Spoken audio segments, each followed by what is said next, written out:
Star of Indiana had one of the fastest rises to prominence, truly showcasing how anything is possible within this activity, and 1991 permanently cemented Star's place in DCI history. 1991's Roman Images gets its music from Italian composer Ottorino Respighi.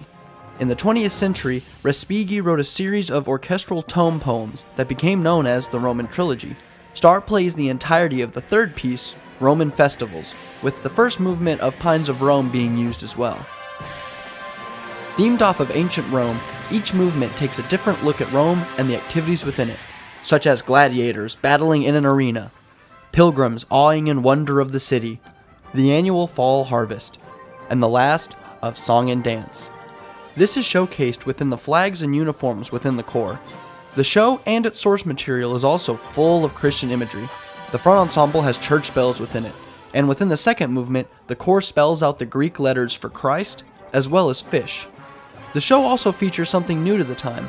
The front ensemble was split into two pods, opening up the front sideline for the core to march on.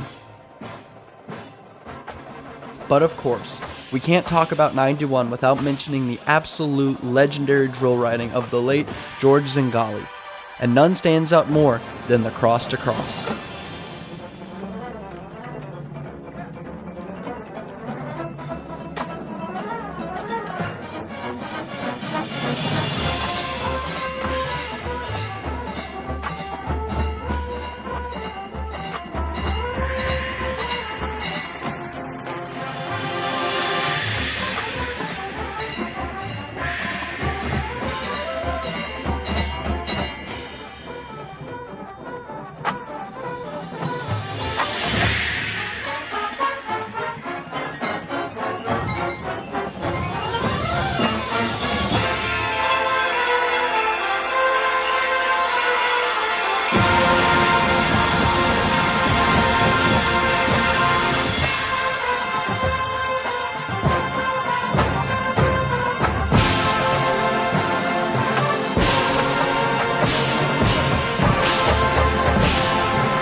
The closing moments of the show weren't finalized until less than 2 weeks before championships.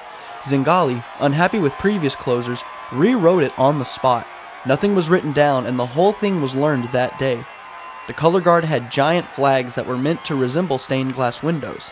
And what became of this was perhaps the most legendary closer in DCI's history. It's easy to see why some had thought that this was the best show of all time.